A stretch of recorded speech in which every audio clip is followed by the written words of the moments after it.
Headlines brought to you by Chitale Bandhu. उत्सव गणरायाचा, नैवेद्य चितळे मोदकांचा।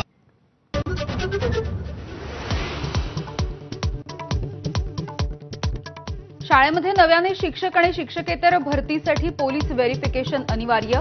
बदलापूरच्या अत्याचार घटनेच्या नंतर शिक्षण विभागाचा निर्णय।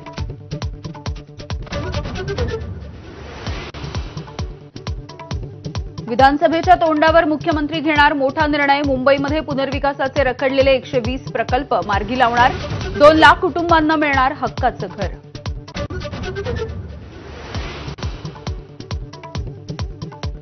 मुख्यमंत्री शिंदे अजित पवार यांची वर्षावरती महत्वाची बैठक। शिवसेना राष्ट्रवादीच्या आमने सामने येऊ शकणाऱ्या जागांवरती खलबत। लाडकी बहीण योजनेच्या अहवालावरती चर्चा।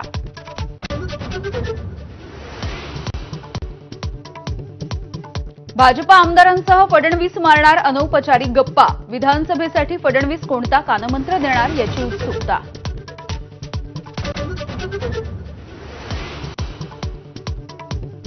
भाजपने ठेवले 125 जागांच्या विजयाचं उद्दिष्ट। जिंकण्यासाठी संघर्ष होईल अशा 75 जागांवरती विशेष लक्ष देणार।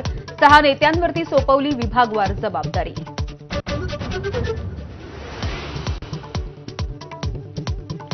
मंगलप्रभात लोढांनी घेतलेला निर्णय अजित पवारांनी फिरवला। चाणक्य एक्सलन्स सेंटरसाठीच्या निविदा केल्या रद्द।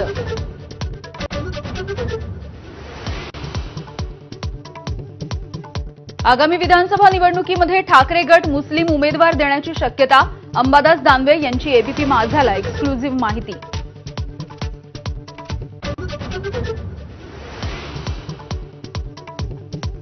आळंदीमध्ये काँग्रेस कार्यकर्त्यांनी घेतली अजित पवारांची भेट। आळंदीमध्ये चालणाऱ्या वेश्या व्यवसायाच्या विरोधात तक्रार।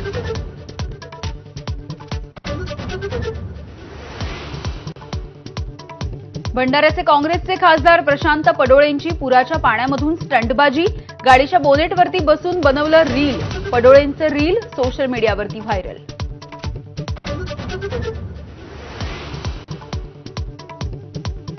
धावपटू कविता राऊतला अखेर सरकारी नोकरी। कविताची मुख्य क्रीडा कार्यकारी अधिकारीपदी नियुक्ती।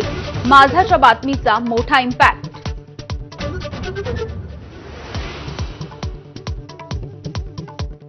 इंदूर जवळच्या महूमध्ये 2 प्रशिक्षणार्थी लष्करी अधिकाऱ्यांवरती टोळक्याचा हल्ला। अधिकाऱ्यांच्या मैत्रिणीवरती सामूहिक बलात्कार। 2 आरोपी ताब्यात।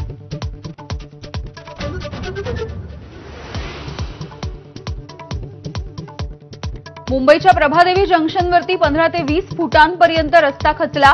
अडकलेली 4चाकी गाडी स्थानिकांनी काढली बाहेर। बीएमसीचे अधिकारी आणि पोलीस घटनास्थळी दाखल।